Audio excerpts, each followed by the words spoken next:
He always sat with his back to the wall, except once. This was Wild Bill Hickok's rule, a simple habit for a man living a dangerous life. In every saloon, from Kansas to the Dakota Territory, he found the corner seat, always watching the doors. It kept him alive, a shield against the dangers of his world. But on August 2nd, 1876, in Deadwood, something changed. The town buzzed with gold fever. Nuttall and Mann's saloon was thick with noise and the smell of whiskey. Wild Bill entered, a legend in long hair and a mustache, his Colt revolvers ready. Conversation stopped as he passed. Everyone knew his story. The poker game was already in progress. Charlie Rich offered Bill a seat. Wrong spot, back to the door. Bill hesitated, asked Charles Williams to switch. Williams refused. For a moment Bill stood, the saloon's noise fading. It was a small decision, but on this day, Wild Bill broke his rule. He sat down, his back exposed. The legend, for once, was vulnerable. The room buzzed with the ordinary chaos of Deadwood. Bill's eyes scanned the table, not the door.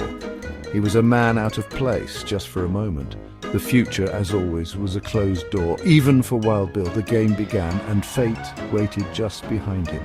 In that instant, the habits that had kept him alive for years were set aside. The saloon, the gold, the danger all faded into the background. Only the game, and the one exception remained. The seat he chose would become legend. The man who never let his guard down did so once, and that was all it took. Wild Bill sat unaware as history closed in.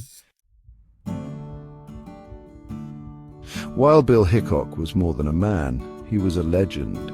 His reputation as a lawman and gunfighter stretched across the West. He tamed violent towns, survived duels, and became the hero of dime novels. His draw was lightning, his aim deadly. Every stranger could be a threat. Every day was survival. In Deadwood, his fame made him both respected and a target.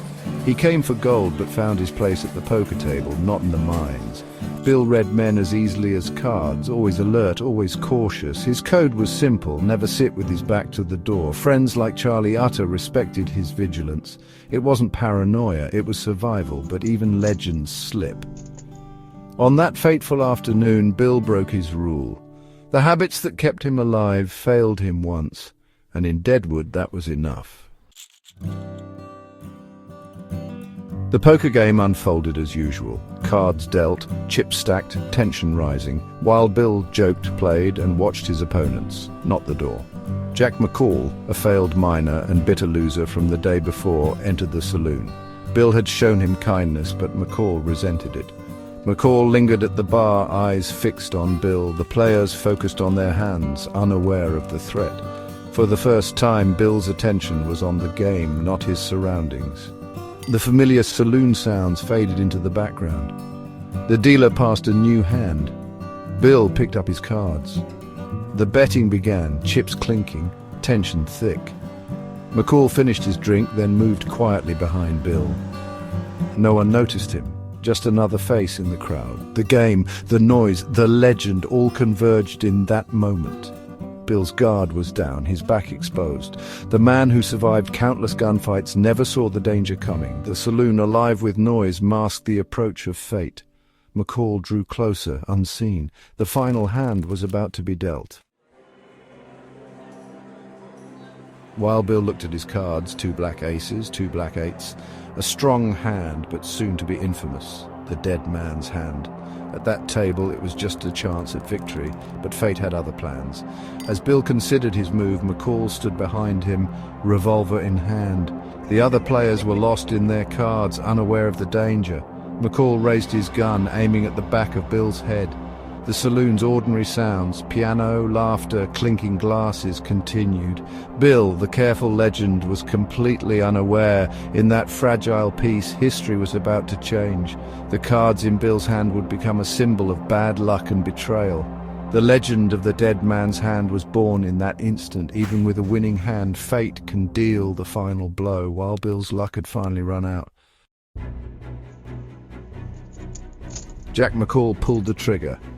The gunshot silenced the saloon. Wild Bill slumped forward, dead. The cards, 2 black aces, 2 black eights, scattered across the table. Chaos erupted. Men dove for cover. Shouts filled the air. Captain Massey was wounded by the same bullet.